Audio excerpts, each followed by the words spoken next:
Que Dieu te bénisse. Si c'est Jésus que tu veux acclamer, autant bien l'acclamer. Autant pousser des cris de joie, dire des Alléluia, des Hosanna. Bien-aimé, ton acclamation est un peu calme. Acclame bien, acclame bien. Pendant que tu es en train d'acclamer, Dieu te dévêt de toute mauvaise robe et te revêt de robe de bonnes nouvelles au nom de Jésus. Tu es exaucé au nom de Jésus. Que tout mauvais autel qui parle contre toi se taise à jamais au nom de Jésus. Que tout esprit qui te suit pour faire le compte rendu à l'esprit maléfique qui se tient sur l'autel, que leur connexion soit rompue, que l'esprit qui te poursuit soit anéanti au nom de Jésus. Que ton image soit effacée de leur radar au nom de Jésus. Que tes communications ne soient plus interceptées par l'ennemi au nom de Jésus. Que Dieu te délivre puissamment et concrètement au nom de Jésus. Je vous salue tous dans le nom précieux de notre Seigneur Jésus.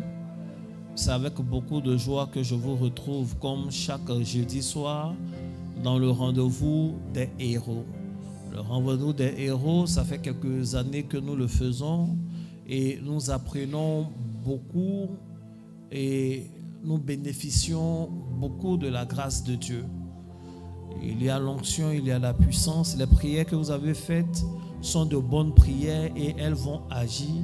Elles agissent maintenant même au nom de Jésus. Il faut bien dire Amen.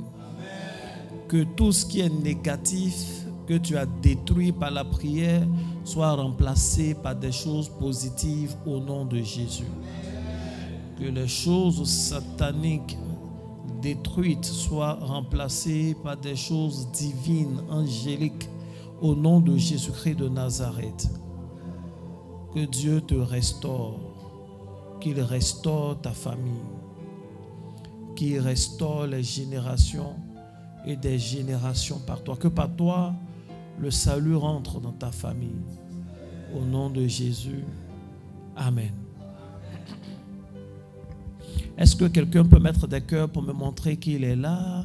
Quelqu'un peut partager, mettre des cœurs? Je salue tous ceux qui sont connectés, quelle que soit la plateforme. Depuis le début du mois, nous avons commencé, on m'entend bien, à traiter d'un thème important. Le thème, c'est les hôtels, la technologie des hôtels. Et nous sommes beaucoup avancés dans le thème. Amen. Je vous ai dit, peu importe ce qui est dit, peu importe ce qui est dit, peu importe peut-être les problèmes que nous allons signaler, même si par moments ça peut paraître triste, notre joie est dans le fait qu'en fait, Jésus est la solution de toutes ces choses. Souvent, on n'a pas vu la solution se manifester de façon concrète parce que nous ne savons pas en faire bon usage. Jésus, il a le médicament parfait, il a le principe actif qu'il faut pour nous. Cependant, en fonction de chaque situation, il est bien de prier pour voir la cause lointaine et de savoir, en nous appuyant sur la parole de Dieu, en nous appuyant sur la puissance de Dieu. Il y a beaucoup d'échos. En nous appuyant sur la puissance de Dieu, et comment est-ce qu'on peut trouver la solution? Jésus, c'est le principe actif parfait. Mais cependant, tu sais, un médicament peut être efficace, mais il n'est pas conseillé, par exemple, d'utiliser un comprimé normal comme un suppositoire. Tu vois, c'est un bon médicament, mais tu prends de la mauvaise des manières. Il n'est pas conseillé de prendre un sirop, un médicament, sous la forme pharmaceutique de sirop. On te donne pour que tu bois par rapport à la toux, mais tu prends et tu te pommades avec. Tu prends, tu te pommades avec, tu utilises comme une crème. C'est le bon médicament, c'est vraiment la solution. Mais tu prends de la mauvaise des manières. C'est comme ça, beaucoup de personnes jeûnent, beaucoup de personnes prient, mais ils sont dans des méthodes qui ne correspondent pas à leur situation. Parce que leur situation même, ils ne maîtrisent pas. Elles ne maîtrisent pas la situation. Elles la vivent, mais elles n'arrivent pas à l'expliquer, à comprendre les tenants, les aboutissants, les causes lointaines de la chose. Donc, il est important d'écouter ce genre d'enseignement et de prier et de poser des actions qui comptent. Amen. Ce n'est pas parce que tu as mal à la tête qu'on doit te faire une injection forcément au niveau de la tête. Imagine sur le front. Ce n'est pas comme ça que ça marche. C'est le bon médicament, ce n'est pas la bonne méthode. Si c'est mal utilisé, non seulement ça peut être inefficace, mais puis ça peut te créer par moments d'autres problèmes. Amen. Que Dieu te bénisse abondamment. Le dimanche passé, nous avons eu un enseignement que j'ai trouvé moi-même très riche, qui nous a appris beaucoup de choses. Aujourd'hui, nous allons continuer avec le même thème, en parlant d'autres choses, en développant. Et ce thème-là, nous allons le finir. Je vous l'avais dit, même si il faut qu'on l'étende sur 2 mois, on va l'étendre sur 2 mois. Personne ne nous poursuit. Dieu veut que son peuple soit enseigné et le peuple de Dieu veut écouter Dieu et veut expérimenter Dieu. C'est pourquoi il faut prendre le temps, écoute. La question qui est posée et à laquelle nous allons essayer de répondre, excusez-moi, c'est comment savoir qu'on est victime d'un autel maléfique. C'est la deuxième partie. On sait que les autels maléfiques existent. On sait que ces autels-là peuvent agir. On a vu le dimanche passé que lorsque quelqu'un tisse une alliance avec les esprits ne s'intéressent pas uniquement à cette personne, à l'individu. Au-delà de l'individu, les esprits s'intéressent à sa famille, et cela de génération en génération. Nous avons lu dans le livre de Hébreux, le chapitre 7, qu'en fait, le jour où Abraham s'est présenté à Melchisédek, c'est Melchisédek même qui est venu vers lui, et qu'il y a eu alliance entre Melchisédek et Abraham, en fait, Lévi était participant de cette alliance-là. Parce que, dit-on, dit la Bible, Lévi était dans les reins d'Abraham. Le truc, la réalité, c'est que Abraham est l'arrière-grand-père de Lévi. Et entre Abraham et Lévi, leur naissance, il y a 245 ans. C'est-à-dire plus de 2 siècles, près de 2 siècles et demi. 2 siècles et demi. Mais quand même, la Bible vient nous dire des milliers d'années plus tard, dans le Nouveau Testament, que Lévi est participant. Il a donné aussi la dîme par Abraham à Melchisédek.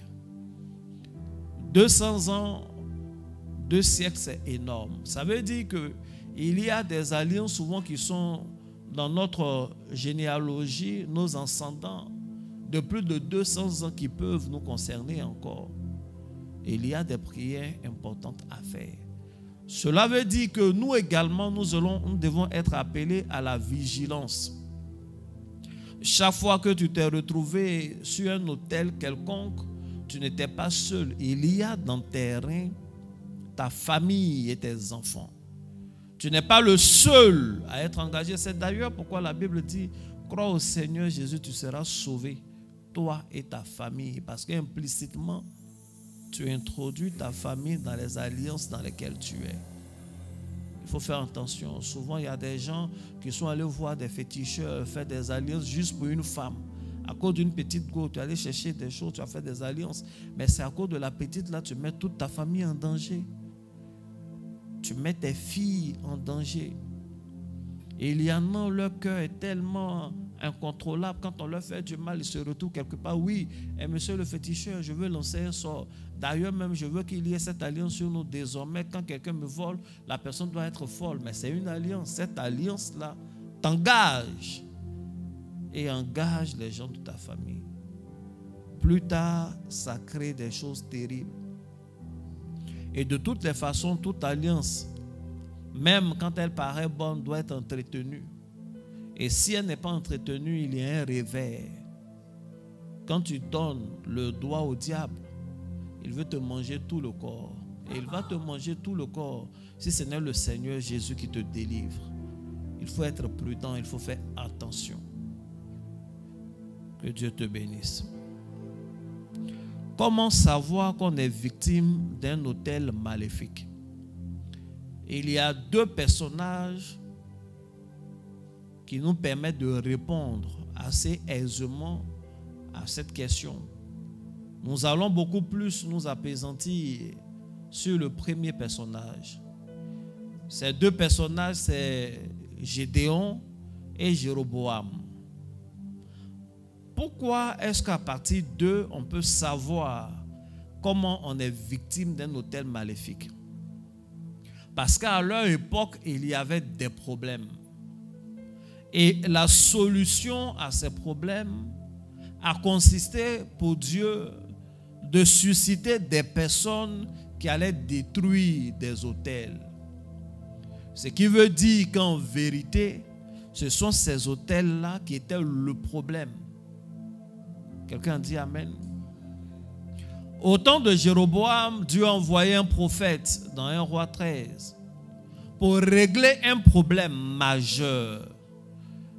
Et quand le prophète arrive, il ne cherche pas à aller au palais, il ne cherche pas à aller à l'église, si je peux m'exprimer ainsi.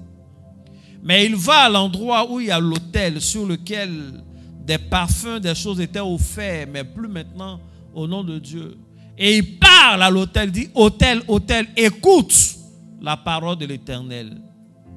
Et quand il finit de prononcer la parole, un signe est donné, l'autel se fend, la cendre rentre dans la fissure. Le roi essaie de tendre la main vers ce jeune prophète, lui fait du mal. La main du roi devient sèche. Le roi, ce roi n'était pas puissant. Tout ce qu'il arrivait à faire n'était rien. Sa force venait de l'autel. Et quand Dieu a envoyé le prophète, il dit, va, parle à l'autel. Cet autel-là a des oreilles, cet autel-là doit entendre ce que tu as prononcé. Tu n'as pas de problème avec qui que ce soit, observe ton jeûne et va régler le problème de l'autel. Si le problème de l'autel est réglé, tout le problème national sera réglé. Donc il faut étudier pour voir Jéroboam poser quel genre de problème. À partir de là, on sait. C'est un facteur, c'est une chose qui nous permet de voir les activités dans la vie de quelqu'un, dans la vie d'un peuple, d'une famille, d'un autel maléfique. Si Dieu le permet, peut-être plus tard on va revenir dessus. Je vous ai dit, aujourd'hui pour notre séance, nous allons beaucoup plus faire la même étude, mais sur le personnage de Gédéon. Tu vas prendre la Bible et je vais lire Juge chapitre 6, le verset 25. Nous sommes en train d'essayer de répondre à une question. Comment savoir qu'on est victime d'un autel maléfique? Juge 6, verset 25 à 26, j'ai lu. Dans la même nuit, l'Éternel dit à Gédéon, prends le jeune taureau de ton père et un second taureau de 7 ans. Il faut dire 7 ans. Renverse l'autel de Baal qui est à ton père et abat le pieu sacré qui est au-dessus. Tu bâtiras ensuite et tu disposeras sur le haut de ce rocher un autel à l'Éternel ton Dieu. Tu prendras le second taureau et tu offriras un holocauste avec le bois de l'idole que tu auras abattu. Il dit de prendre un taureau de quel âge? Vous ne trouvez pas que c'est un problème? C'est Dieu qui parle à Gédéon. Et lui dit, tu dois détruire un mauvais autel et bâtir un autre autel. Pour ça, il faut prendre un taureau de 7 ans. Gédéon n'a pas prévu faire un sacrifice cette nuit-là. C'est la nuit, Dieu lui dit. Donc ça rend la tâche difficile. Est-ce qu'il a la pièce d'identité de ces taureaux? C'est compliqué. Il n'y a pas de sacrifice simple. Il n'y a pas quelque chose que Dieu nous demande qui va concerner renverser un autel ou bâtir un autel qui sera simple. Il y a toujours il y a une difficulté. Et puis ça obéit à quelque chose. Aujourd'hui, j'entends certaines personnes, des ignorants dire, oui, les prophètes de nos jours-là, c'est des escrocs. Ils aiment trop des choses. Dieu a dit, quand tu veux faire une offrande, il faut faire une offrande volontaire. Mais souvent, des gens imposent, par exemple, des sommes. Non, il faut faire une offrande qui a la correspondance de ton âge. Dieu va te délivrer des escrocs comme ça. C'est toi, tu es un ignorant. Ceux qui disent ça, c'est des ignorants. Et comme je suis bien éduqué, je ne vais pas tenir les mêmes propos qu'eux. Le monde spirituel a des codes. Le monde spirituel obéit à des choses. Il y a un livre dans la Bible, un livre entier qu'on appelle le livre des nombres. Si les nombres, si les chiffres n'avaient pas une signification particulière, Dieu n'allait même pas permettre qu'il y ait un livre dédié aux nombres. Et c'est les mêmes qui pressent. Oui, Salomon a offert 1000 holocaustes, et puis tu es content. Donc tu parles d'autres chiffres. Tu parles de livre de nombres, mais quand il s'agit de faire des offrandes et que le prophète est inspiré et donne des montants, tu dis non, non, non, ce n'est plus une offrande volontaire. Ici, on est en train de lire, c'est Dieu qui parle à Gédéon. Il dit, il faut prendre un taureau de 7 ans. Il n'a pas dit, va prendre le taureau que tu veux. Il n'a pas dit qu'il faut prendre un taureau volontaire. Il y a des moments où on fait des offrandes volontaires. Il y a des moments où on prescrit des choses. Et si tu fais ce que tu veux, c'est ton affaire. Je dis ça toujours, c'est notre système africain d'automédication là. On a envoyé à l'église. Où on dit, le gars, tu as une carence en vitamine B12. Comme il a une carence en vitamine B12, donc il va prendre 2 compléments de vitamine B6. Il va prendre 2 gélules, c'est B6, et boit, ça va faire B12 dans son corps. Tu as quel problème? C'est quelle manière de te traiter ça là? Est-ce que c'est ce qu'on t'a prescrit? Non, une histoire de taureau, ça suffit. Ce que c'est une offrande, c'est une offrande. Dieu lui a dit, il faut prendre un taureau de 7 ans. C'est lui qui sait ce qu'il veut faire avec. Si l'homme de Dieu t'a dit, il faut envoyer une offrande sur la base du chiffre 7, il faut faire. S'il a dit 70 000, s'il a dit 7 millions, ou même 7 milliards, va chercher. D'ailleurs même, c'est un compliment qu'on te demande 7 milliards. Dieu te demandera toujours le sacrifice auquel il va pouvoir. Donc logiquement, tu dois l'accepter avec ton cœur pour dire Amen, tu verras, il va pouvoir. Si un homme de Dieu, il a toujours été homme de Dieu pour toi, vrai homme de Dieu pour toi, ce n'est pas le jour où il te demande une offrande qui correspond à ton âge qui deviendra faux. C'est Dieu qui a été le premier à demander des offrandes qui ont un âge. Et là, ce n'est même pas la première fois. Quand il parlait à Abraham, il a exigé l'âge des bêtes qu'on offrait. Si aujourd'hui je te dis de m'envoyer un mouton de 7 ans, là, tu vas trouver où? Tu vas là à l'abattoir, tu penses qu'ils vont te dire leur âge? Il y a des choses, il faut comprendre que c'est dans le symbolisme. Je le dis pour délivrer quelqu'un. Je le dis parce que là nous sommes sur YouTube, peut-être sur Facebook, beaucoup de personnes écoutent. Tu m'écoutes aujourd'hui, ça te touche. Mais hier, avant de m'écouter, mais demain, après m'avoir écouté, aujourd'hui, tu vas entendre quelqu'un va prêcher. Oui, il t'a demandé l'offrande de ton âge. C'est un escroc, c'est faux. Si tu te dis ça, c'est un ignorant. Là, je suis en train de t'expliquer un verset. Ce n'est même pas mon thème particulièrement, mais pour que tu comprennes. L'homme de Dieu doit enseigner. Le prophète aussi enseigne. Pour que vous compreniez. Il faut dire Amen. Le Dieu qui demande une bête de 7 ans là, c'est lui qui sait ce qu'il veut faire avec.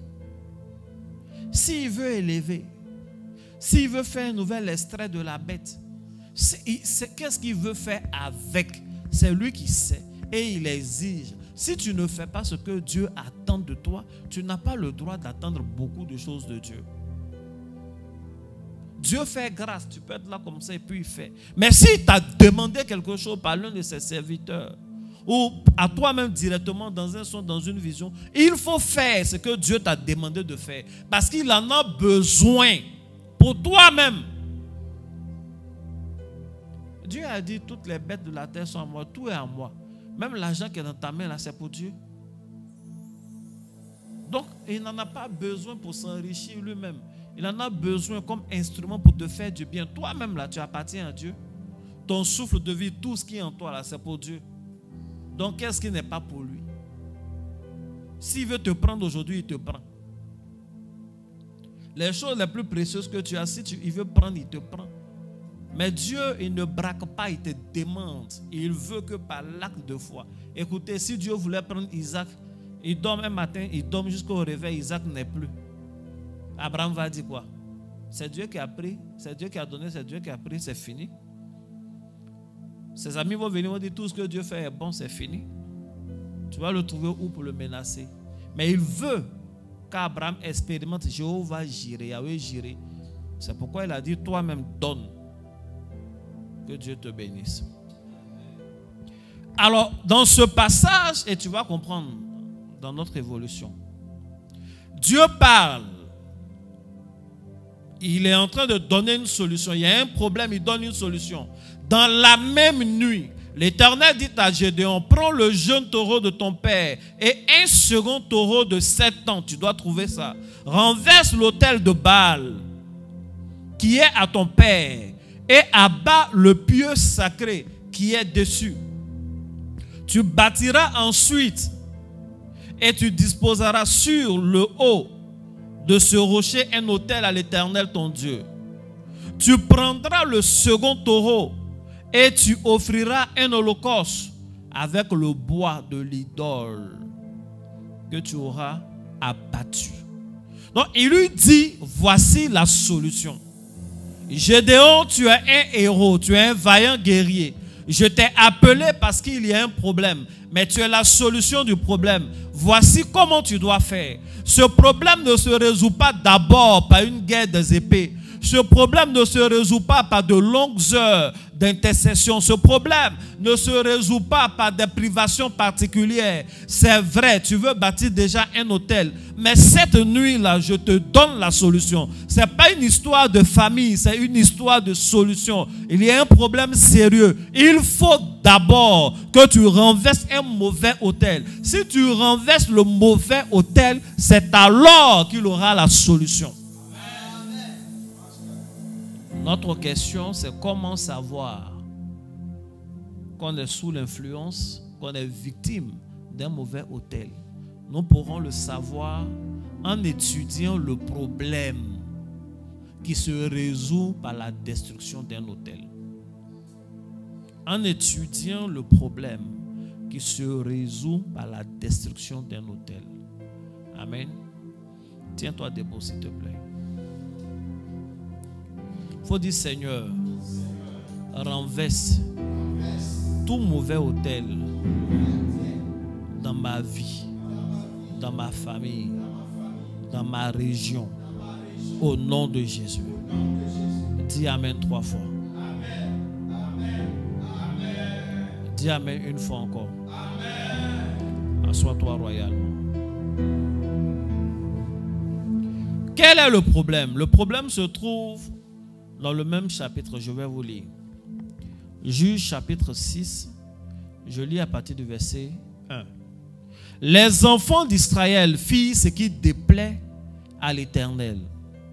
Et l'Éternel les livra entre les mains de Madian pendant 7 ans. La main de Madian fut puissante contre Israël. Pour échapper à Madian, les enfants d'Israël se retiraient dans les ravins des montagnes, dans les cavernes et sur les rochers fortifiés. Quand Israël avait sémé, Madian montait avec Amalek et les fils de l'Orient, les nomades, et ils marchaient contre lui. Ils campaient en face de lui, détruisaient les productions du pays jusque vers Gaza. Et ils ne laissaient en Israël ni vivre, ni brebis, ni bœufs, ni ânes. Car ils montaient avec leurs troupeaux et leurs tentes. Ils arrivaient comme une multitude de sauterelles. Ils étaient innombrables, eux et leurs chameaux. Et ils venaient dans le pays pour le ravager. Il faut dire pour le ravager. Donc voici le problème d'Israël. C'est ce problème-là qui les fatiguait. Et c'est pour résoudre ce problème que Dieu a demandé à Gédéon de détruire l'autel. D'abord, la première chose, avant qu'on ne rentre dans l'étude détaillée, que j'aimerais faire remarquer à quelqu'un, c'est que le peuple d'Israël avait été livré dans les mains de Madian pendant 7 ans, dit la Bible. Le verset 1. Il dit, les enfants d'Israël firent ce qui déplaît à l'Éternel. Et l'Éternel les livra entre les mains de Madian pendant 7 ans. Donc pendant 7 ans, ils étaient livrés à Madian. Pendant 7 ans, c'était déjà déclaré qu'ils allaient être dominés. Pendant 7 ans, c'est Madian qui était fort sur eux. Et lorsque Dieu veut que le problème soit résolu, il exige que l'autel soit renversé, mais surtout, qu'un taureau de 7 ans soit offert. Il a exigé que le taureau ait 7 ans parce que le problème avait 7 ans. Il a exigé que le taureau ait 7 ans parce que depuis 7 ans, Madian était puissant contre Israël. Depuis 7 ans, il détruisait leur production. Depuis 7 ans, il les avait chassés des villes. Depuis 7 ans, ils étaient forts. Ils avaient 7 années de domination. Il fallait renverser les 7 années de domination. Donc, prophétiquement, en prenant un taureau de 7 ans, c'est le règne et la force de Madian qu'il est en train de renverser et immoler. Lorsqu'il met le feu, lorsque le feu est mis en fait, c'est la puissance de Madian qui part en fumée. C'est parce que souvent, tu as des problèmes qui datent de depuis ta naissance qu'on t'a demandé de faire une offrande qui correspond à ton âge. C'est tout. Sinon, tu n'es même pas vieux. Donc, ce n'est pas beaucoup. C'est parce qu'il y a des alliances qui sont entrées en action dans ta vie dès le jour de ta naissance. Quand on t'a demandé ces choses-là, le prophète ne voulait pas te fatiguer. Dieu a demandé le torrent de 7 ans pour renverser la puissance de Madian parce que depuis 7 ans, Madian était fort sur Israël. C'est le code, c'est les messages, c'est spirituel. Il faut avoir une certaine intelligence prophétique pour comprendre. Mais en général, il y a des choses, même si tu n'as pas compris et que tu n'es pas mal intentionné, tu te renseignes et quelqu'un peut te dire. C'est pas comme ça. Que Dieu te bénisse. Alors, quel est le problème qu'avait Israël? Israël était dans la souffrance. L'un des premiers signes pour savoir qu'on est victime d'un autel maléfique, soit à titre personnel ou à titre même de toute la famille, c'est les souffrances interminables. Un homme ne peut pas être sur terre et toute sa vie, c'est la souffrance. Une famille ne peut pas être dans un endroit et toute leur vie, c'est la souffrance. Dieu ne nous a pas amenés sur la terre pour souffrir. Dieu n'a pas envoyé le projet de Dieu pour l'homme, ce n'est pas la souffrance. Et il est vrai, même en Dieu, il peut avoir des épreuves. Mais les épreuves là, ça se termine. Je vous ai déjà enseigné qu'il n'y a aucune classe où tous les jours, c'est le jour d'examen. Depuis que je suis parti à l'école, je n'ai jamais vu une classe. Quand tu viens, chaque jour, c'est le jour d'examen. Chaque jour, c'est le jour d'épreuve. C'est lors des examens qu'on parle des épreuves. Et les épreuves, logiquement, quand tu les finis, à la fin, il y a une récompense. Quand tu as fini les épreuves du bac, après tu as eu le bac, tu peux aller à l'université.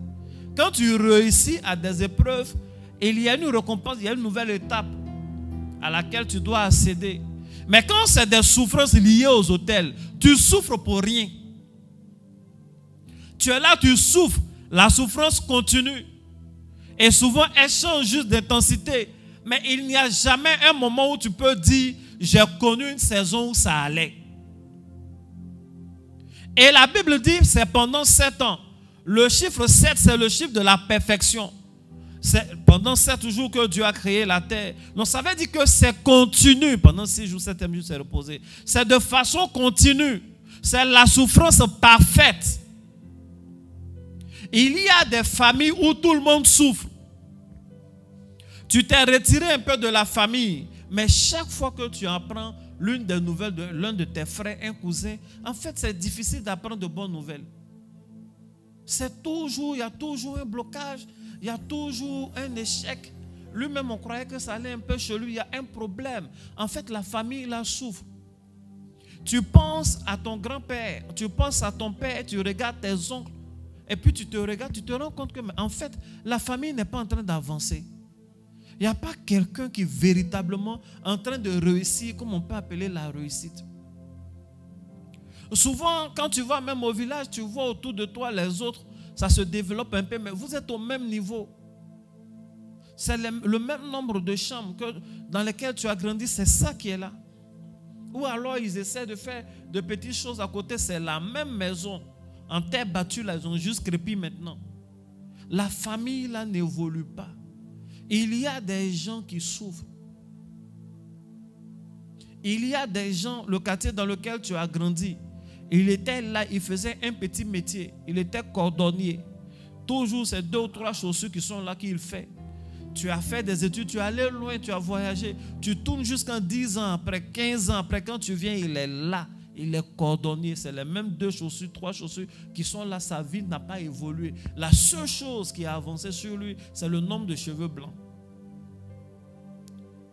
Ce n'est pas toujours que c'est la paresse et autres, mais c'est un autel. Les autels maléfiques produisent la souffrance continue dans la vie des personnes. Ça fait que ta carrière n'avance pas. Dans la vie, il y a des combats, mais toute la vie ne peut pas être la guerre. Il y a des gens pendant 7 ans. Pendant 7 ans, c'est-à-dire il y a des enfants qui sont nés en Israël. Tout ce qu'ils ont connu, c'est ça. Et le fait même de dire 7 ans, la deuxième vérité que ça nous traduit, c'est la notion de cycle. Parce que 7 ans, c'est un cycle. Et chaque année, c'est la même chose. La Bible dit, lorsque le peuple d'Israël sort pour s'aimer, Madian arrive. Lorsque c'est le temps de la récolte, Madian arrive. Donc vous voyez, il y a plusieurs saisons, mais à chaque saison, ils sont là. Et il y a des personnes, il y a des familles. C'est des souffrances cycliques. Chaque année, il y a des accidents dans la famille. Soit cette année, quelqu'un a fait un accident de voiture. L'autre année, sensiblement à la même période, c'est un accident de moto. Une autre fois, c'est un accident d'une des machines de travail. Une autre fois, c'est quelqu'un avec une machine. En fait, du sang de la famille doit être versé chaque année et c'est de façon cyclique. Chaque année, il y a un mort. Quelqu'un meurt. La mort prématurée de façon cyclique. À un moment donné, il faut marquer une pause, il faut étudier. Je vous ai donné une prière le dimanche. Il faut étudier ton parcours, il faut étudier ta famille. Mais il faut le faire de façon très froide. Réfléchis et puis regarde. Est-ce que la famille là est en train d'évoluer? Est-ce que des cadres sont en train de sortir de cette famille? Pourquoi tout ce que vous devez faire, c'est difficile? Que ce soit les travaux champêtres, c'est difficile. On dit tout le monde est en train de s'enrichir aujourd'hui dans le cacao, ça donne de l'argent. C'est là vos champs brûlent. On dit allez veiller à sa porte. Quand vous avez planté dans votre famille la saison où pour vous on devait commencer à saigner, c'est là toute cette histoire de veiller là c'est tombé. Toutes les choses les plus petites possibles pour toi ne fonctionnent pas. Chaque fois que tu mets ton argent dans quelque chose, c'est quand toi tu arrives que la chose là se gâte. C'est comme si tu cherches l'argent pour gaspiller. Tu cherches l'argent pour brûler. Rien ne fonctionne. Les concours, c'est difficile.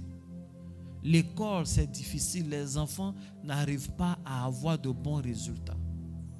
Souvent, il y a des familles, même les enfants, quand ils ont pu avoir ne serait-ce qu'un BTS, ne serait-ce qu'un stage, c'est dur à avoir. Autour de toi, quand tu apprends des nouvelles des autres du quartier, ah oui, lui, là, ça va, oh, il a réussi. Il est allé en France, il n'est pas allé pour crècher, il est allé là-bas, il est même fonctionnaire international. Ah non, l'autre, on dit là où il est à la BAT.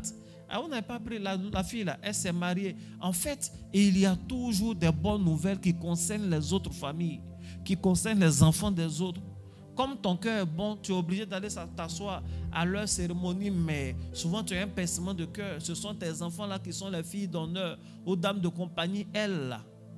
Il y en a même qui ont fait 2 enfants, ils sont à la maison avec toi.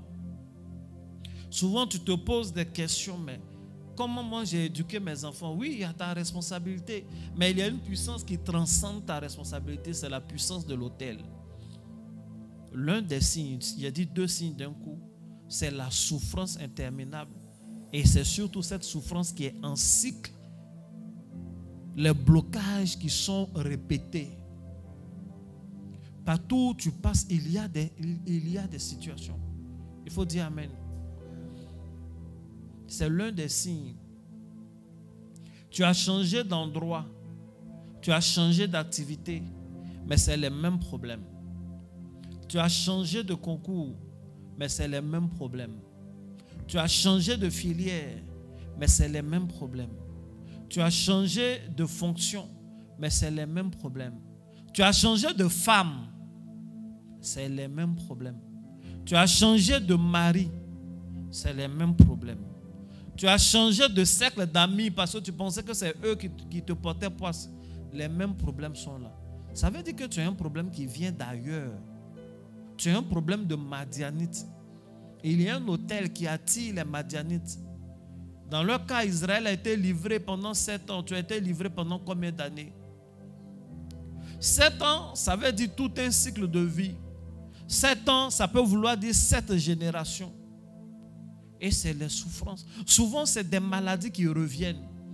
Des maladies pourtant qui ont été déclarées par la science, qui ne sont pas des maladies héréditaires, mais dans la famille, tout le monde a ça. Tu n'arrives pas à comprendre. Souvent, c'est des malheurs. Le même malheur qui est arrivé à la première génération arrive, mais c'est des malheurs qui ne sont pas héréditaires. Est-ce qu'il y a accident héréditaire? Mais pourquoi tout le monde fait accident dans la famille? Pourquoi le sang de tes frères coule? Pourquoi tout le monde divorce dans la famille? Est-ce qu'il y a divorce héréditaire? Pourquoi dans la famille, les femmes souffrent pour faire enfant? Pourquoi dans la famille, c'est difficile de se marier? Pourquoi personne n'a un visa? C'est dur. Tout ce qu'ils font, c'est compliqué. Pourtant, ce n'est pas héréditaire. Ça veut dire que la transmission n'est plus une transmission génétique, c'est une transmission liée aux autels. C'est lié au sang, mais ce n'est pas physique, c'est spirituel.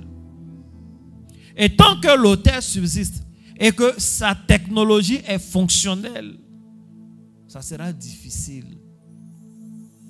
Ça sera difficile. Tu vas transmettre à tes frères, à tes enfants surtout, je veux dire. Que Dieu te bénisse. Il y a des blocages quand tu les subis. À un moment donné, il faut marquer une pause. Amen. La Bible dit quoi? Pourquoi je parle de blocage? Toujours dans Juge chapitre 6. La Bible dit, il campait en face de lui, Madian avec Amalek et les fils de l'Orient, et il marchait contre lui et il campait en face de lui. C'est-à-dire, Israël veut sortir des ravins. Israël veut sortir des cavernes, de la pauvreté, de ces choses-là. Mais ils viennent avec leurs chameaux, ils viennent avec leurs chevaux, ils viennent avec des amis et ils campent en face d'Israël. Donc Israël ne peut plus se développer. Il y a des gens, leur vie n'évolue plus parce qu'il y a un système qui campe en face d'eux. Il y a des Madianites entre toi et tes champs. Il y a des Madianites entre toi et tes productions. Il y a des Madianites entre toi et le concours d'ENA. Ça fait que ça ne marche pas. Même quand les gens veulent t'aider en te conseillant. Parce qu'en Côte d'Ivoire, on ne paye pas de concours. Tu te donnes ton argent, ça ne marche pas. On peut te conseiller. C'est pas ça? Donc même quand quelqu'un veut t'aider en te conseillant pour que le concours marche, ça ne marche pas. Il a conseillé tout le monde, tous ceux pour qui il a fait, ça marche, mais pour toi, ça ne marche pas. Parce qu'il y a un Madianite, en fait, il y a un hôtel qui fait le blocage. Ce n'est pas un blocage intellectuel, ce n'est pas un blocage systémique, c'est un blocage spirituel. Et l'hôtel doit être renversé. La plupart des blocages répétés sont engendrés par des hôtels maléfiques. C'est l'un des signes les plus clairs que quelqu'un est victime d'un hôtel maléfique. Tu tapes à gauche, on n'ouvre pas. Tu tapes à droite, pas tout ce que tu essaies, ça ne marche pas. Si bien que maintenant tu veux essayer les petites choses, tu te dis c'est pas grave, peut-être que ça va prendre, ça ne prend pas. Et souvent quand tu insistes, ça devient des problèmes dans ta main. Ce que les autres font pour s'enrichir légalement, quand toi tu fais la même chose, tu te retrouves devant les tribunaux. Tu ne sais pas en fait il y a quoi. Tu tombes toujours dans des affaires compliquées. Tu fais à gauche, ça se gâte. Tu vas à droite, ça se gâte. Tu vas de l'autre côté, ça se gâte. Tout n'est que blocage. C'est parce qu'il y a des Madianites qui campent en face de toi. C'est ça qui fait que tu n'évolues pas comme il se doit. Mais la force de ces Madianites n'est pas dans leurs muscles. La force de ces Madianites n'est pas dans leurs chevaux. La force de ces Madianites n'est pas dans leur nombre. Leur force est dans leur autel. Dieu a dit à Gédéon, il faut renverser l'autel de Baal. Il faut faire un autre autel. Prends un taureau de 7 ans. Parce que les Madianites, là, avec tous leurs alliés, ce qu'ils font est mauvais.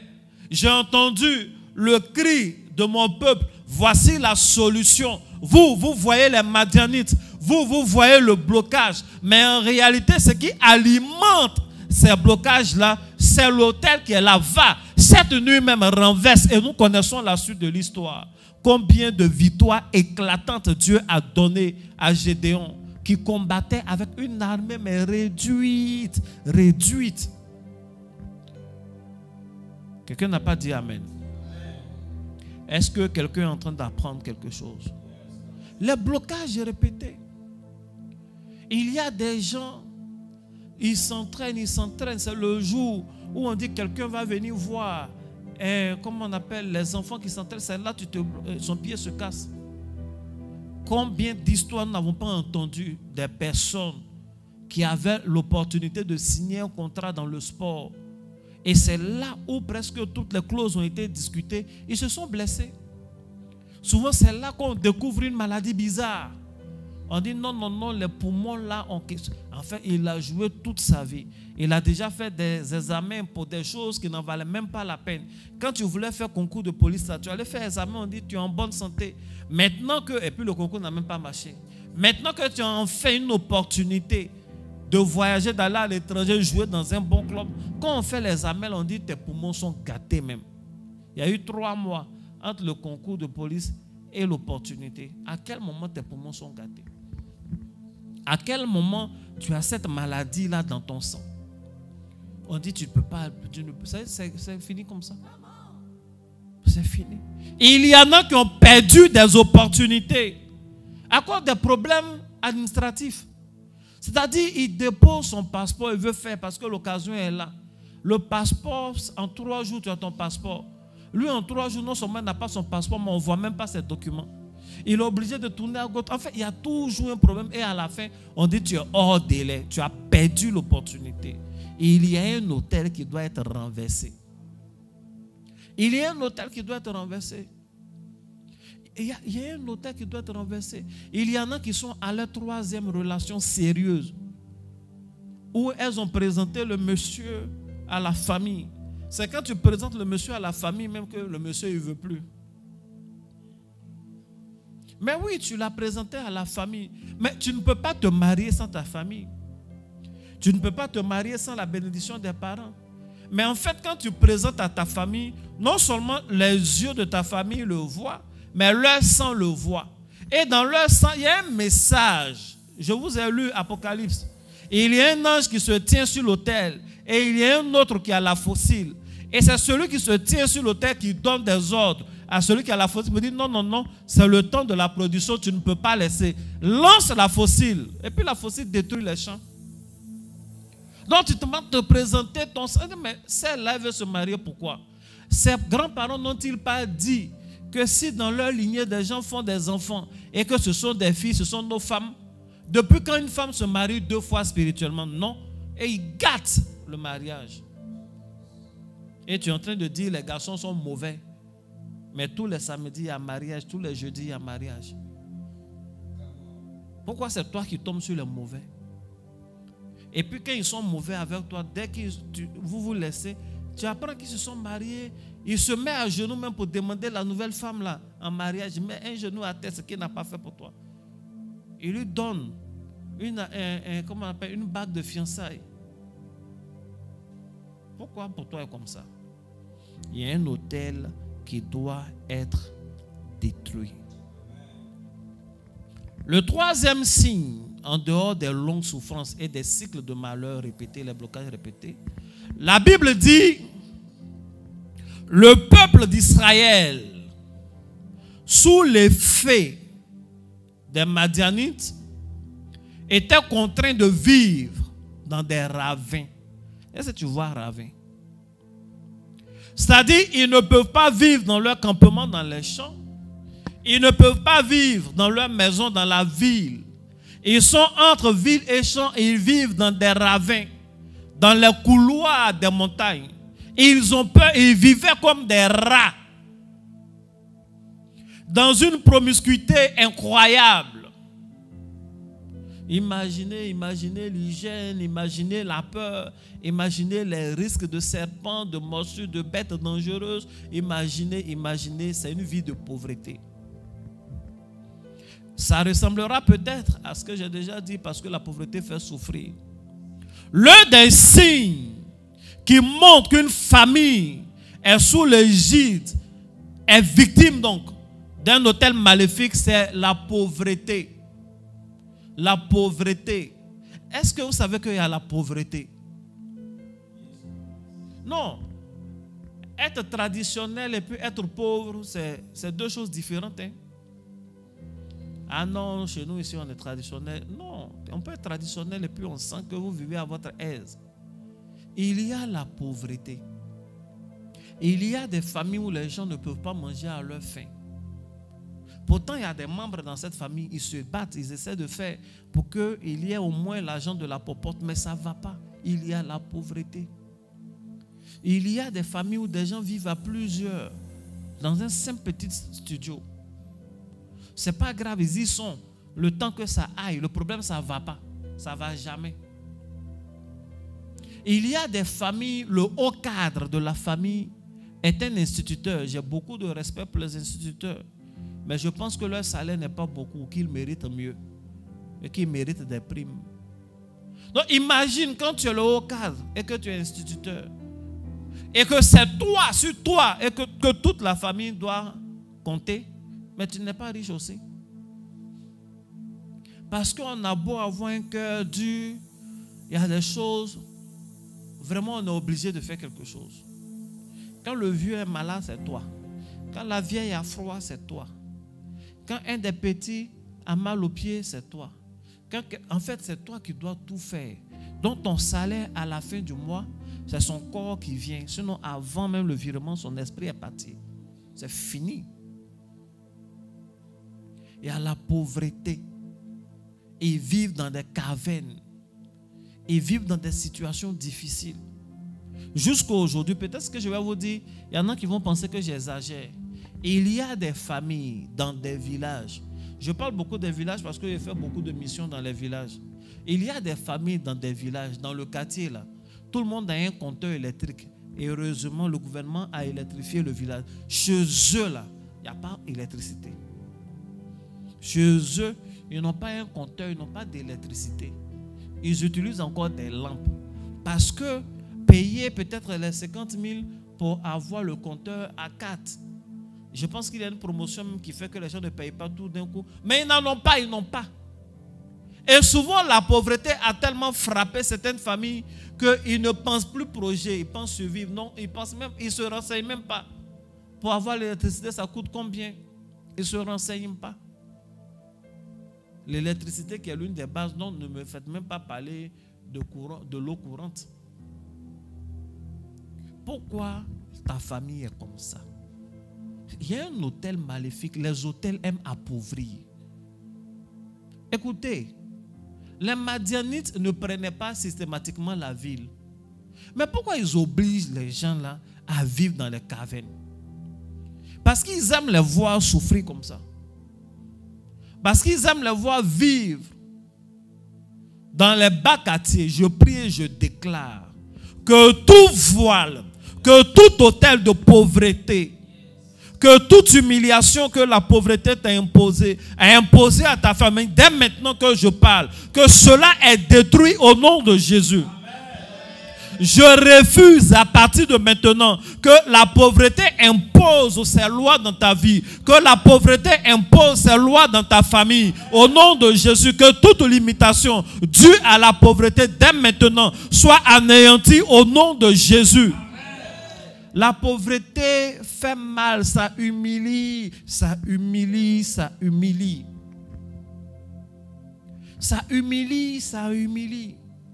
Il y a des gens qui sont en ville ici. Les gens les aiment bien. Malheureusement, il y a deuil, il y a un deuil chez eux. Tes collègues veulent t'accompagner au village parce que tu es en deuil. C'est tellement bien, c'est ça la vie de travail. Mais tu ne veux pas. Parce que tu n'as pas envie qu'ils aillent découvrir ce qu'ils vont trouver là-bas. Il y a la pauvreté là-bas et ça fait honte. Mais personne ne choisit d'être pauvre. C'est vrai, personne ne peut avoir 300 ans ou 500 ans. Mais il y a longtemps que ta famille existe. Il y a longtemps que les pères de la famille se sont battus, les autres se sont battus. Vous tous, vous vous battez, mais vous ne sortez pas de là. Parce qu'en fait, le combat n'est pas intellectuel. Le combat n'est pas une histoire de sueur. Le combat est une histoire de sang et d'esprit. Et il y a un hôtel dont la technologie fonctionne toujours. Et c'est cet hôtel-là qui doit être détruit. Voici l'heure d'un signe. C'est la pauvreté. Les blocages répétés, je l'ai déjà dit, parce que Madian campait au-devant d'eux. Amen. L'avant-dernier signe, pour gagner en temps que je veux dire, la Bible dit, il venait, campait en face d'eux, il détruisait les productions du pays jusque vers Gaza et ne laissait en Israël ni vivre, ni brebis, ni bœufs, ni ânes. Car ils montaient avec leurs troupeaux et leurs tentes. Ils arrivaient comme une multitude de sauterelles. Ils étaient innombrables, eux et leurs chameaux. Et ils venaient dans le pays pour ravager. Il faut dire pour ravager. L'heure des signes qu'on est victime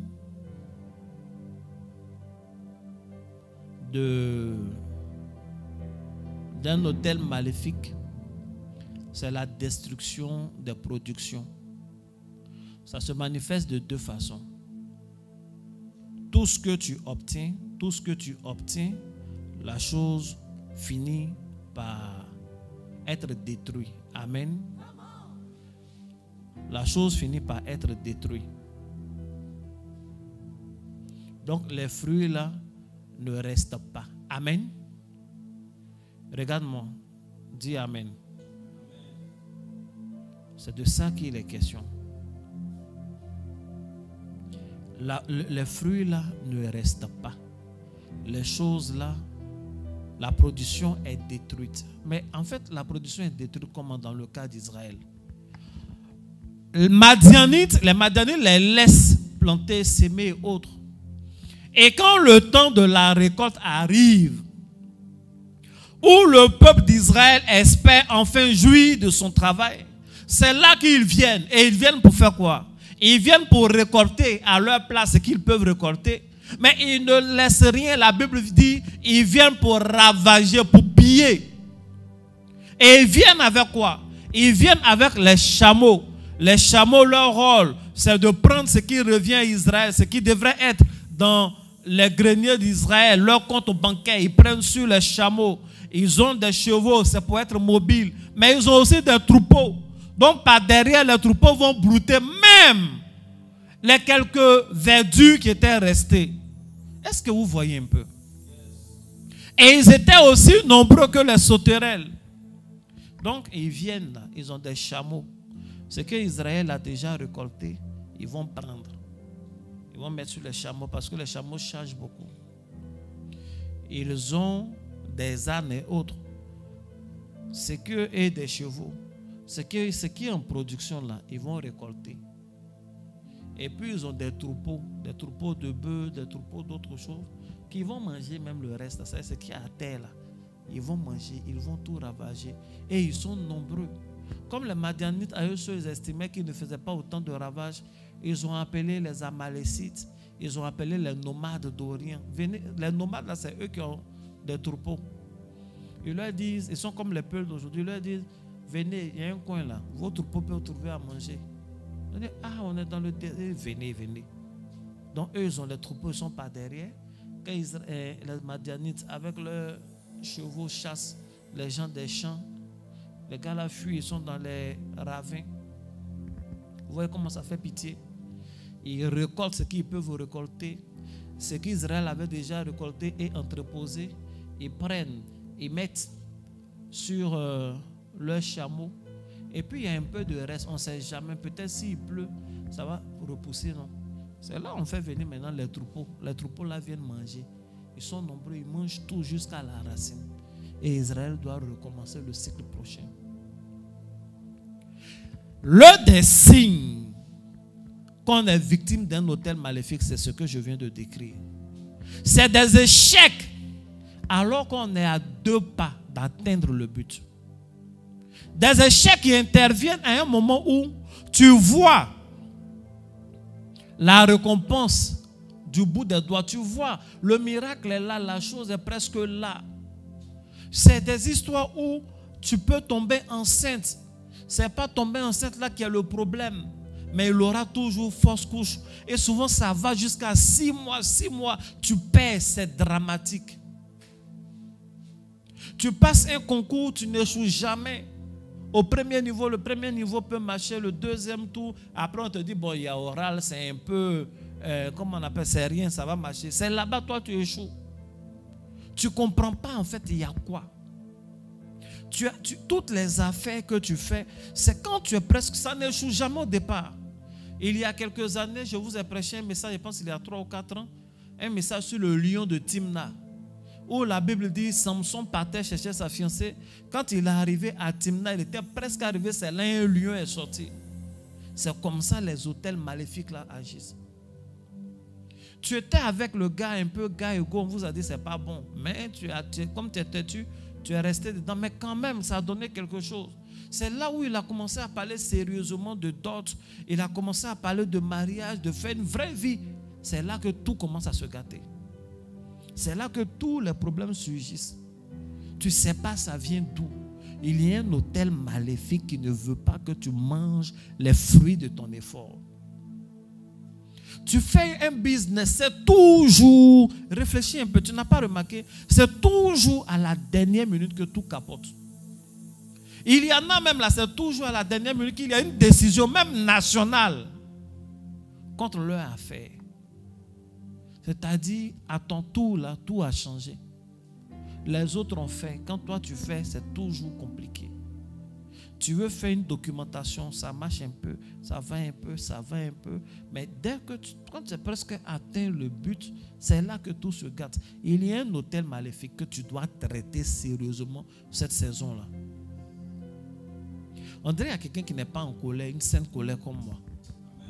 Il y a un hôtel maléfique. Les choses se gâtent comme ça.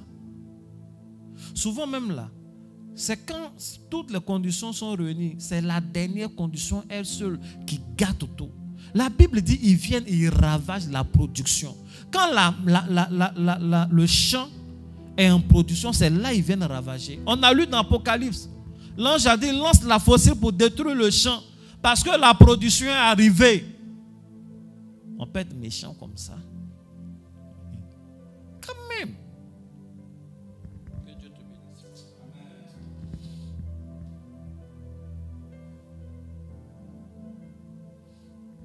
Que Dieu te bénisse. Que la main de Dieu soit sur ta vie. Souvent, on te fait des promesses. Oui, ce poste-là, tu auras. Attends quelques minutes, tu verras. Tu attends quelques temps, il faut patienter. Et puis, après, on vient te dire, le boss vient te dire, finalement, tu auras, il ne faut pas t'en faire, tu auras. C'est une affaire de jour. C'est-à-dire, c'est sûr, mais tu lui as rien demandé, lui-même, il t'a dit. Dans la semaine, il y a des problèmes, on te chasse même carrément de l'entreprise. Ou bien tu apprends que lui-même, il est muté, il est ailleurs. Pourquoi pour toi est comme ça? Pourquoi à la dernière minute, il y a toujours un problème? Pourquoi toujours au dernier barrage, c'est là il y a un problème? Et il y en a, c'est tellement fort que c'est comme ça même pour leur journée. Tu passes toujours de bonnes journées, mais toujours à la fin de la journée, il y a un truc qui vient te fâcher. Il y a un truc qui vient t'attrister. On dirait un rituel. Il y a un hôtel maléfique que tu dois renverser. Et je déclare que Dieu qui voit tout, je déclare que Dieu qui identifie tout, renverse tout hôtel qui parle contre toi, tout hôtel qui te fait échouer lorsque tu as quelque part du succès. Que cet hôtel-là soit renversé au nom de Jésus. Que Dieu te bénisse abondamment. Je vais terminer. J'ai terminé. Est-ce que la parole a fait du bien à quelqu'un? Ce que je vais dire est important pour terminer. Vous avez vu les caractéristiques de quelqu'un qui est victime d'un hôtel maléfique. Et ces choses-là, il y en a qui vont en rêve.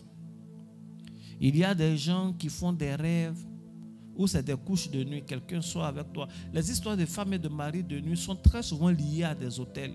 Parce qu'on a donné les enfants de la famille à un esprit de l'eau. Il y en a qui font des rêves où ils sont parmi les animaux. Il y a des gens qui font des rêves où ils sont mariés à des bêtes sauvages. Où ils vivent avec des chiens, ils parlent avec des chiens. C'est parce qu'on t'a livré, ou on a livré la famille. Il y a des gens qui font des rêves de toujours inachevés. Dans ton rêve, tu veux partir, tu veux faire un voyage. Mais au moment où tu es arrivé, l'avion s'en va. C'est des signes que Dieu te montre qu'il y a un hôtel qui parle contre toi. Il y a des gens qui font des rêves où ils montent des escaliers, mais ils n'arrivent jamais au sommet, ils n'arrivent jamais à destination. Et puis ils se réveillent. C'est des rêves d'échec, ça. Des gens qui font des rêves où ils tombent d'une falaise. Des gens qui font des rêves. Tu as 72 ans, mais dans ton rêve, tu es aussi payé. Pourquoi? Pourquoi? Ça ne veut pas dire que tu n'es pas intelligent, tu es intelligent, mais Dieu est en train de te montrer qu'il y a un hôtel qui essaie de te ramener en arrière. Il y a un hôtel qui te ramène en arrière. Les étapes que tu as déjà vécues et que tu as déjà vaincues, dans tes rêves, c'est dans ces étapes-là que tu te retrouves. Pourquoi? Il faut bien dire Amen. Des rêves où des choses sont inachevées. Il y a des gens qui font des rêves, on dit à la fête, on vous a servi, venez manger. Au moment où tu partais manger, tu arrives, c'est fini. Et quand tu te réveilles, tu es content. Dieu merci. Ils ont failli m'initier à la sorcellerie et heureusement, je n'ai pas mangé. Bah. C'est pas faire de sorcellerie. Hein. C'est un rêve pour dire, toi, tu rates les récompenses.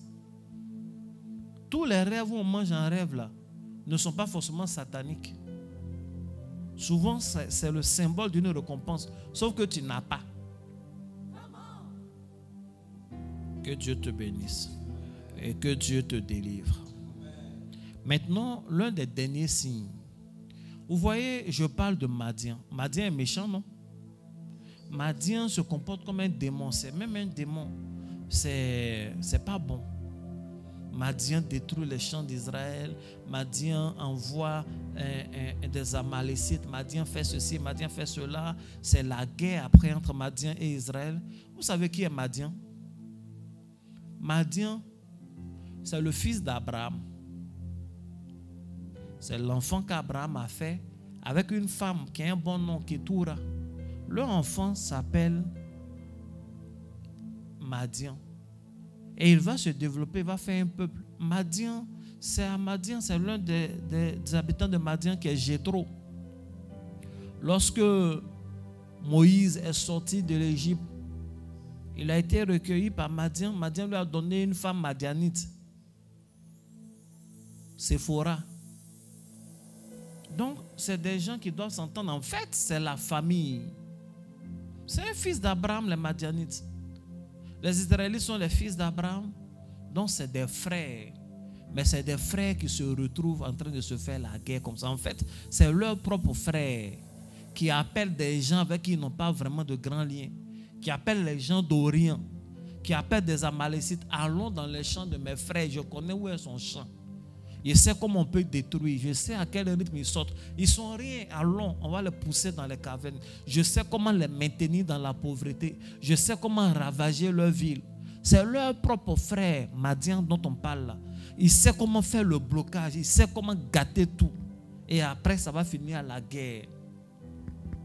L'un des signes qu'un hôtel maléfique agit dans une famille, c'est que cette famille n'est jamais unie. Vous ne pouvez jamais voir une famille où il y a des hôtels qui parlent contre la famille être unis en entier. Il y a toujours des blocs. Renseignez-vous, ces familles où les gens ont un masque dans la famille, ces familles où on a enterré des choses dans la cour, la famille là ne peut pas être unie, c'est impossible. Il y aura un groupe qui sera les Madianites, il y aura un groupe qui sera les Amalécites, mais ils seront divisés. Souvent, les parents sont étonnés, mais comment on a élevé les enfants là? Mais les enfants ne s'entendent plus. La plupart des familles ont les mêmes racines. Souvent, c'est deux frères. À partir de deux frères, ils ont fait leurs enfants. Ils étaient dans la même cour familiale. Aujourd'hui, il faut regarder, tu as des nouvelles de qui? Chaque groupe vit là-bas. L'autre côté, là, quand ils ont leur mariage, on ne vous dit pas. Quand vous avez vos mariages, ils ne disent pas. Souvent, les quelques rares occasions où il peut arriver que la famille se retrouve, c'est malheureusement quand il y a des funérailles. Les familles où il y a des hôtels maléfiques qui agissent, il y a toujours des procès. Il y a toujours quelque chose à régler. Ils ont problème de limite. Ils vont faire des palabres sur la cour familiale. Ils vont faire des palabres sur les terrains d'héritage. Ils vont faire des jalousies, ils vont se combattre. La même famille, les gens vont se lancer des sorts. C'est l'un des signes qu'il y a un hôtel qui parle contre cette famille-là. Il y a un hôtel qui a réussi à rendre une partie de la famille des Madianites et qui feront la guerre à l'autre partie. Regarde les frères avec qui tu as grandi, là, les cousins avec qui tu as grandi, ils sont où aujourd'hui? Est-ce que vous vous parlez aujourd'hui? Tes propres cousins t'envoient une invitation sur Facebook, tu ne peux pas accepter parce que tu sais ce que la famille est devenue. C'est à cause d'eux-mêmes que tu as verrouillé ton compte. Si ce sont tes amis, tes nouveaux amis d'école et autres, ils peuvent te voir, mais tu ne veux pas que ta famille te voie parce que tu sais que ce n'est plus le grand amour. Les gens se lancent des sorts terribles. La famille est divisée. Les gens ne se parlent plus. Personne n'a vraiment les nouvelles de l'autre. L'un des frères a pris ses enfants et ses petits-enfants. Ils sont d'un côté. L'autre a pris ses frères et ses petits-enfants d'un autre côté. Et ils se font la guerre. C'est à cause des choses qu'ils ont enterrées dans la cour là. C'est les hôtels que les vieux ont enterrés dans la cour. Les hôtels que les vieilles ont enterrés dans votre cour familiale. Même si vous n'avez pas grandi dans cette cour. C'est ça qui vous divise aujourd'hui. C'est ça qui fait que dans toutes les autres familles, les gens s'entraident. Quand un est bien placé, il essaie d'aider l'autre à monter. Mais chez vous, quand un est bien placé et qu'il est gentil, il se cache. S'il est méchant, il essaie d'écraser les autres. Mais en aucun cas, il essaie d'aider quelqu'un. Et personne ne se réjouit pour le bonheur de l'autre. À la limite, il s'en fout. Ou alors il se réjouit du malheur de l'autre. C'est les choses qu'ils ont enterrées dans vos cours là. C'est les eaux que chaque vendredi ils prenaient pour l'adorer. C'est ça qui vous a divisé comme ça. Et puis c'est devenu comme si c'était naturel. Est-ce que tes enfants connaissent les enfants de tes frères et de tes cousins? Est-ce que ça vous intéresse même? C'est devenu normal. C'est la division. C'est un hôtel maléfique qui fait ça. Si tu viens d'une telle famille, c'est l'un des signes qu'il y a un hôtel qui fonctionne encore contre la famille. Et comme tu es membre de la famille, tu dois te réveiller. Avant même d'entreprendre, oui, bon, il faut qu'on fasse la réconciliation, ça va échouer. Il y en a qui ont essayé, qui sont passés partout, voir les autres frères, mais aujourd'hui, la technologie a évolué, même si on ne peut pas se voir, on peut créer un groupe WhatsApp. On les a traités d'espions. On dit, lui, là, c'est parce que ça va un peu chez lui. Il a envie de nous montrer que ça va. Non, il veut nous regrouper, nous tous, dans un groupe pour nous montrer qui il est. C'est devenu d'autres procès encore. Parce que le problème n'est pas humain, le problème est spirituel. Il y a quelque chose qui a été enterré en son temps dans votre cour. Là. La chose là, c'est un hôtel maléfique. Et l'hôtel maléfique n'aime pas l'harmonie familiale, ce n'est pas possible. N'aime pas l'entente familiale, ce n'est pas possible. Que Dieu te bénisse abondamment. Voici ce que je voulais te dire en ce jour. Comme quelques signes pour voir si on est victime d'un hôtel maléfique. Est-ce que tu as appris quelque chose?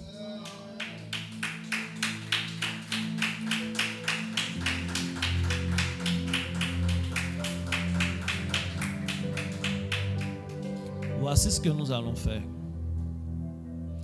On va terminer ce thème. Je vais le tirer un peu jusqu'en octobre. Le dimanche, on aura un très bon culte, heureux, un culte festif. Il y aura mariage, tout ça. On va prêcher, on va prier, ça sera bien. Le jeudi, on est là, tout et tout. Restez connectés jusqu'à ce qu'il y ait vraiment des solutions qui seront dites. Mais je vous dis déjà, le clou de la solution, c'est Jésus. Il faut savoir prier, c'est tout. Il faut d'abord identifier réellement le problème personnel, le problème particulier, souvent familial, et prier comme il se doit. Amen. Pendant que je suis sous l'onction, l'Esprit de Dieu m'inspire à prier pour toi. Je veux prier pour toi, je veux te demander deux choses. La première chose, de te connecter par la foi. La seconde chose, quand je finis de prier, il faut faire une offrande sur les numéros que tu connais. Pendant que je viens de prêcher, excusez-moi.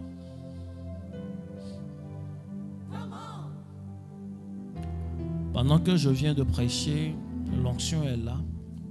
L'onction avec quelqu'un. Il y a quelqu'un qui a écouté toute la prédication, tout le direct. C'est vrai, tu as mis ton appareil, tu entends, mais tu as l'impression même que je suis à côté de toi en train de te parler. Ce n'est pas moi qui suis à côté de toi en train de te parler. C'est un ange que Dieu a envoyé pour te parler de cette façon. Pour te dire que tu es personnellement concerné par le message du jour, par le message du mois. Et si Dieu a permis que tu sois connecté, ce n'est pas pour que tu constates juste le problème, mais c'est un signe que le problème est en cours de résolution et sera résolu, mais définitivement. Je prie maintenant pour toi. Je déclare au nom de Jésus que tout hôtel maléfique qui fonctionne encore et qui provoque les échecs répétés, les fausses couches, et qui provoque les divisions de famille, qui provoque les échecs répétés par cycle, la souffrance qui dure. Je déclare au nom de Jésus-Christ de Nazareth que tout hôtel maléfique qui contrôle la vie d'une femme, la vie d'un homme, la vie de toute une famille, qui constitue des blocages à leur évolution, qui impose la pauvreté, je déclare par la puissance de El Shaddai, je déclare par la puissance du nom de Jésus que cet hôtel est renversé et son fonctionnement est détruit au nom de Jésus. Que tout ce qui l'alimentait soit dès maintenant anéanti au nom de Jésus. J'enlève tous ceux qui disent Amen de l'influence de cet hôtel. J'enlève leurs enfants de l'influence de cet hôtel. J'enlève les gens qui répondent de leur autorité de cet hôtel au nom de Jésus. J'enlève leur compte bancaire. J'enlève leurs activités. J'enlève leurs chances. Il y a des personnes qui ont la chance qui a été embrigantée. Ça fait que tout ce qui nécessite qu'il y ait chance, qu'il y ait grâce, ils ne vivent pas. Ils sont comme poisseux dans la vie. Je déclare au nom de Jésus que leur vie est libérée. Leur grâce est libérée. Leurs chances sont libérées. Au nom de Jésus. Que tout gardien maléfique de ces hôtels-là, dès maintenant, soit anéanti. Que l'homme fort, que le trône satanique qui alimente ces hôtels-là soit anéanti. Au nom de Jésus, je déclare une saison de liberté. Je déclare un cycle de succès. Je déclare un cycle de bonne santé. Je déclare que la mort prématurée cesse. Je déclare un cycle, un système de réconciliation. Au nom de Jésus, j'appelle la prospérité. J'appelle l'élévation. J'appelle la gloire de Dieu. Au nom de Jésus-Christ. Amen. Que Dieu te bénisse abondamment. Rendez-vous le dimanche. N'oublie pas de faire ton offrande. Shalom.